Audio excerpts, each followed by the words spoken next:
मंगल चाचा और रामू दोनों माधोपुर से काशीपुर रामू के लिए नौकरी की तलाश में जा रहे थे। बादल छाए हुए थे, बारिश होने वाली थी। अरे चाचा, ये बैल तो मेरे से भी ज्यादा आलसी हैं। कब तक ऐसे हिलते डुलते काशीपुर पहुंचेंगे? हंसले रामू, मगर ये बादल अच्छा संकेत नहीं दे रहे। बारिश आएगी और ये जंगल का रास्ता रात में ठीक नहीं। अरे चचा, बारिश आएगी तो क्या, भीग जाएंगे, नहा लेंगे, गर्मी में ठंडक मिलेगी, मजा आएगा। अरे मजा रामू, तुझे होश कब आएगा? तू हंसी मजाक में सब भूल जाता है। लेकिन ये जगह खेल तमाशे की नहीं है। ये जंगल, ये तो बरसों से सुनसान पड़ा है। कहानियों में तो ये तक कहा जाता है कि रात के समय यहाँ भूत प्रेत अपना डेरा डालते हैं। ओ चाचा, भूत प्रेत? अरे अब आप भी वही कहानियां सुनाने लगे। बिल्कुल गांव की बूढ़ी अम्मा जैसी बातें कर रहे हो आप। वो भी तो हर मोड़ पर भूत दिखा देती है, कभी पीपल के पेड़ पर, कभी सुनसान कुएं के पास। सच कहूं तो आपकी बातें सुनकर मुझे डर से ज्यादा हंसी आ रही है। तभी बिजली जोर से गरजने लगती है। दोनों ऊपर की ओर देखने लगते हैं। चाचा, ये बादल तो ऐसे लग रहे हैं जैसे कोई बड़ा तूफान ला रहे हों। कहीं हम फंस ना जाएं। मैंने तुझे पहले ही कहा था ना, जल्दी निकलना था। पर नहीं, तुझे तो बातें बनाने से ही फुर्सत नहीं मिलती। अब देख, ये बैल भी बार बार रुक रुक कर चल रहे हैं, जैसे इन्हें भी रास्ता अच्छा न लग रहा हो। बारिश होने से पहले हमें कहीं रुकने की जगह देखनी होगी। अरे चचा, अभी आपने जिस जगह का नाम लिया था वही शायद हमारे सामने है। देखो ना, उस ओर से हल्की हल्की रोशनी झिलमिला रही है। लगता है कोई हवेली है। चलो क्यों ना वहीं चलते हैं। जंगल के बीच में हवेली? ये तो वाकई अजीब है। कोई गांव बस्ती तो आसपास नहीं दिख रही, चारों तरफ बस घना जंगल। तभी अचानक एकदम से बारिश शुरू हो जाती है। चाचा, इतनी तेज बारिश में अगर हम जंगल में ही भटकते रहे तो और मुसीबत होगी। देखिए, रास्ता पूरा कीचड़ हो गया है। उससे अच्छा है कि हम उस हवेली के अंदर चले जाएं। कम से कम छत तो मिलेगी। और ये आपकी भूत प्रेत वाली कहानियों पर भरोसा करते रहे ना तो ठंड और बारिश में यहीं बीमार पड़ जाएंगे। वो दोनों हवेली की ओर जाने लगते हैं। बाहर से देखने में हवेली बहुत ही भयानक लग रहा था, पर बारिश इतनी तेज थी कि उन दोनों के पास वहां रुकने के अलावा कोई और रास्ता नहीं था। बैलगाड़ी से उतरकर वो दोनों हवेली के अंदर जाने लगते हैं।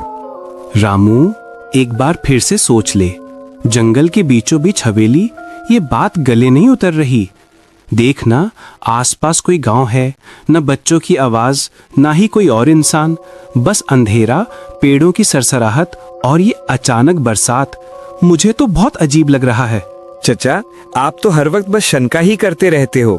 कभी कहते हो जंगल ठीक नहीं, कभी कहते हो रास्ता मनहूस है। अरे इन पुरानी कहानियों ने आपको इतना डरपोक बना दिया है कि हर चीज में भूत दिखाई देता है। जरा सोचो, इतनी तेज बारिश में अगर हमें ये हवेली ना मिला होता तो हम कहाँ जाते? कम से कम छत तो है हमारे सिर पे, और आप हैं कि मिलने वाली राहत में भी सिर्फ शक ही ढूंढ रहे हो। वो हवेली के अंदर आ जाते हैं, जहां पर कुछ बच्चे नीचे बैठे थे और उनके दादाजी उन बच्चों को पढ़ा रहे थे। अरे, इतनी रात को मेहमान? बाहर तो तेज बरसात हो रही है। जंगल में रुकना सही नहीं है। अंदर आ जाओ। हवेली की दीवारें तुम्हें बारिश और ठंड से बचा लेंगी। वैसे भी जो यहाँ आता है खाली हाथ कभी नहीं जाता। धन्यवाद, सच में आप तो हमारे लिए देवदूत बनकर आए हैं। इतनी घनी बारिश, अंधेरा और ये सुनसान जंगल, मैं तो सोच रहा था कि अब रात कैसे कटेगी, पर आपकी ये दयालुता हमें हिम्मत दे रही है। चचा देखिए ना, इंसानियत आज भी जिंदा है, वरना भला कौन इतनी रात को अजनबियों को अपने हवेली में जगह देता। धन्यवाद। अरे बेटा, धन्यवाद किस बात का, ये तो मेरा ही कर्तव्य है। ये हवेली हमेशा से मेहमानों के लिए खुला है। तुम जैसे मुसाफिर तो अक्सर ही यहाँ आ जाते हैं। बारिश में, अंधेरे में रास्ता भटक कर, या शायद रास्ता ढूंढते ढूंढते खुद यहाँ पहुंच जाते हैं। वो सारे लोग स्कूल के अंदर वाले कमरे में आ जाते हैं, जहां पर मास्टर जी और मंगल चाचा पलंग पर बैठ जाते हैं और रामू बच्चों के साथ हंसी मजाक करने लगता है। अरे रामू अंकल, आपको डर नहीं लगता क्या? इतनी रात को इस सुनसान जंगल में और अब इस पुरानी हवेली में बैठे हुए बिल्कुल भी डर नहीं लगता?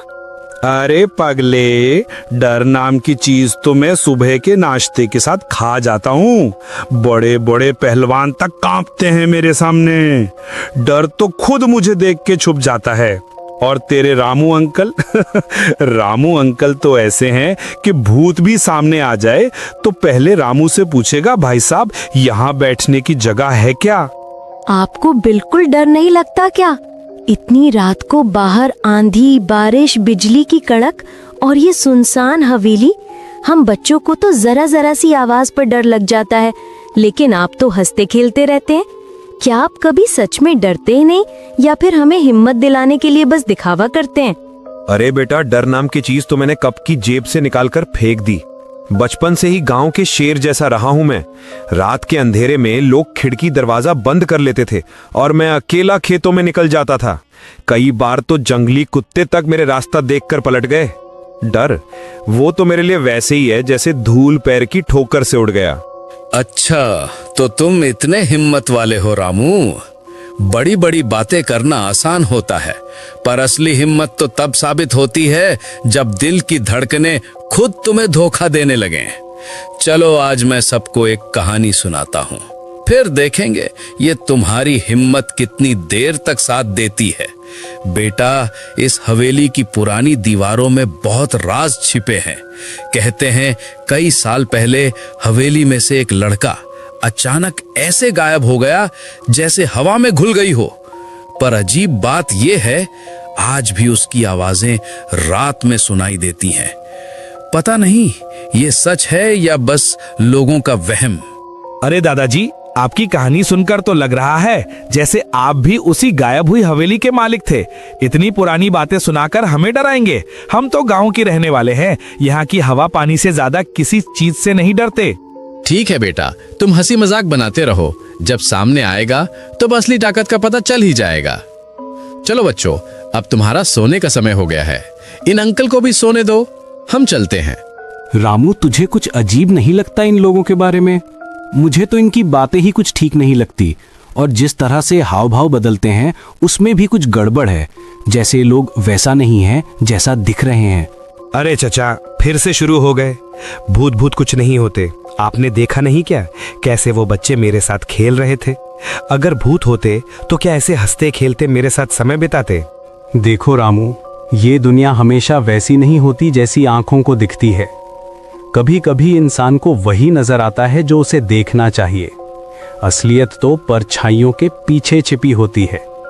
तुम्हें लग रहा है सब ठीक है, बच्चे खेल रहे हैं, हंसी मजाक हो रहा है, लेकिन बेटा, रात का समय धोखा देने में सबसे तेज होता है। खैर, अभी तुम थक गए, सो जाओ। रात धीरे धीरे कट गई। रामू सो गया। वही मंगल चाचा पलंग पर बैठा रहा, खिड़की से आती ठंडी हवा और बारिश की आवाज सुनते हुई। अगले दिन रामू और मंगल चाचा जाने के